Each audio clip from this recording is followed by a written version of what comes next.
कि नरेंद्र मोदी अपने विरोध में कुछ भी स्वीकार नहीं करते हैं। भारत का पहला प्रधानमंत्री है जिसकी परछाई तक भी नज़दीक जाने की किसी कैबिनेट मंत्री की हैसियत नहीं है। पहले आप समझ लो मैं कितने बड़े महान व्यक्ति के विषय में बात कर रहा हूँ।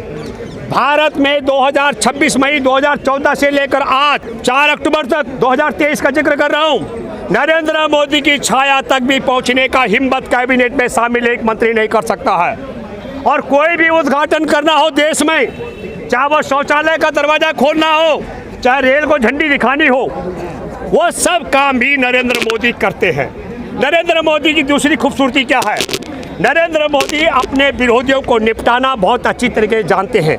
नरेंद्र मोदी ने जब राजनीति में कदम रखा तो नरेंद्र मोदी के सबसे प्रखर विरोधी थे भाजपा में हरेन पांडे, और 2001 में नवंबर में मुख्यमंत्री बनते हैं और 26 मार्च 2003 को हरेन पांडे की हत्या हो जाती है।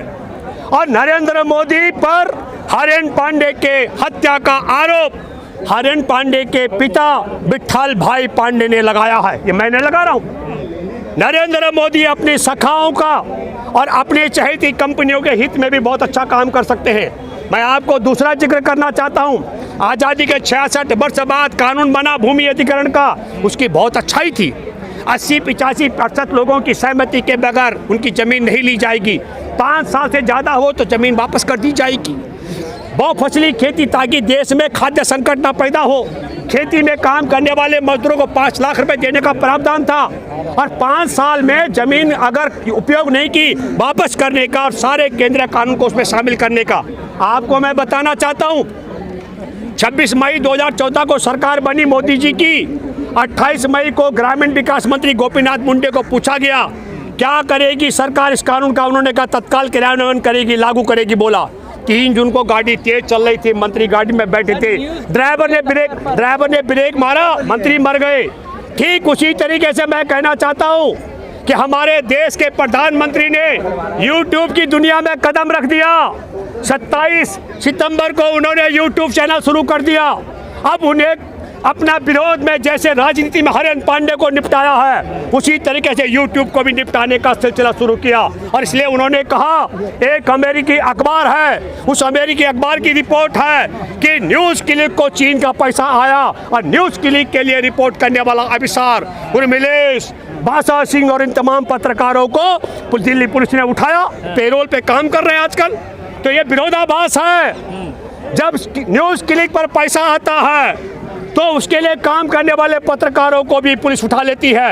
लेकिन हमारे देश में इससे पहले हिंडनबर्ग की एक रिपोर्ट आई फरवरी में, उसमें कहा गया कि चीन का 63 अरब अमेरिकी डॉलर वहाँ के नागरिक चांग चुंग लीचिंग ने निवेश किया है अडानी की कंपनी में। नरेंद्र मोदी की पुलिस, दिल्ली की पुलिस, दिल्ली की ईडी, सीबीआई, कोई भी अडानी पर जाकर पूछताछ उठाकर लाने की बात छोड़ो, वहां तक जाने की हिम्मत नहीं कर पाया। और जिस तरीके से न्यूज़ क्लिक की रिपोर्ट करने के लिए भाषा सिंह, अभिसार और उर्मिलेश और पत्रकारों को उठाया गया, उसी तरीके से दिल्ली पुलिस आयुक्त से मैं अपील करता हूं कि नरेंद्र मोदी अडानी को हमारे देश के बंदरगाह, एयरपोर्ट, हवाई जहाज, हथियार बनाने की कंपनी इनके नाम पे लिख रहा है, पेरोल पे काम कर रहा है पैसा लेकर के। जो चीन से पैसा लिया अडानी ने, उसके लिए मोदी काम कर रहा है, जैसे उर्मिलेश काम कर रहे थे न्यूज़ क्लिक के लिए, जैसे अभिसार और भाषा सिंह काम कर रहे थे। तो जिस तरीके से पुलिस ने इनको उठाया, मैं अपील करता हूँ पुलिस आयुक्त से, उठाओ नरेंद्र मोदी को। नरेंद्र मोदी इस देश में चीन से पैसा लेकर 63 अरब अमेरिकी डॉलर पैसा ले चुका है, उसको देश के बंदरगाह, एयरपोर्ट, हथियार बनाने की कंपनियां बेच रहा है। फिर मैं कहना चाहता हूं, एक और रिपोर्ट आई अभी 31 अगस्त को दुनिया के इज्जतदार पत्रकारों का, OCCRB का मैं बात कर रहा हूँ, organise crime and corruption report project, उनका ट्रैक रिकॉर्ड है। उनकी रिपोर्ट में आज तक कहीं माफ़ी नहीं मांगी गई। उसमें भी कहा गया कि नरेंद्र मोदी की मिली भगत करके अडानी ने 1 अरब अमेरिकी डॉलर विदेश भेजा, और टैक्स फ्री देशों के माध्यम से, नकली फर्जी कंपनियों के माध्यम से शेयर मार्केट बढ़ा करके, तो नरेंद्र मोदी और जब ये मामला आया तो इस पर भी तमाम जांच एजेंसियां चुप हैं। अब हम ये कहना चाहते हैं कि जब विदेशी अखबार छापते हो कि नरेंद्र मोदी के मिली भगत करके विदेश पैसा भेजा अडानी ने $1 अरब अमेरिकी डॉलर, तब पुलिस भी चुप, ईडी भी चुप, सीबीआई भी चुप, इनकम टैक्स भी चुप, देश का मीडिया चुप।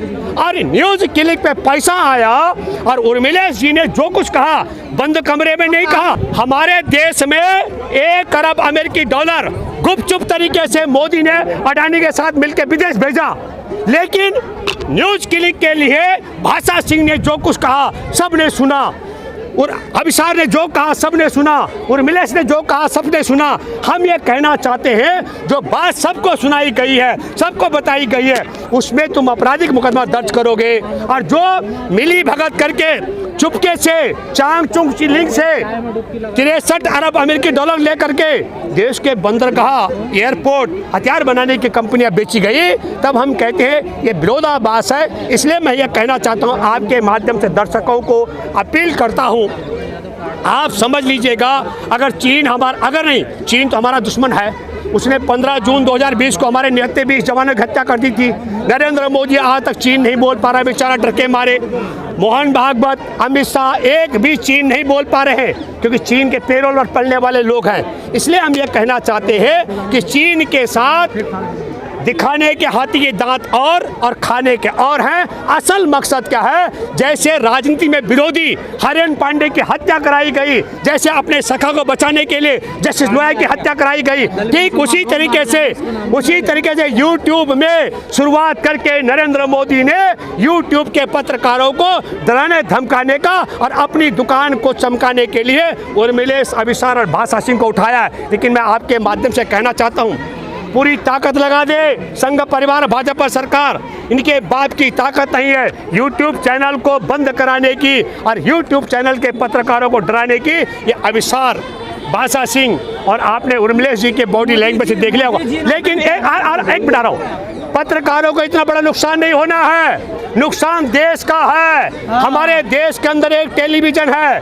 उसने दिखाया डोकलाम से लेकर गलवान तक कब्जा हुआ, पक्के गांव बसा दे चीन ने, उसका नाम एनडीटीवी है। नरेंद्र मोदी ने दबाव दिया, ईडी उसके मालिक को गिरफ्तार करने लग गई और वह एनडीटीवी अब गोदी मीडिया में तब्दील हो गया है।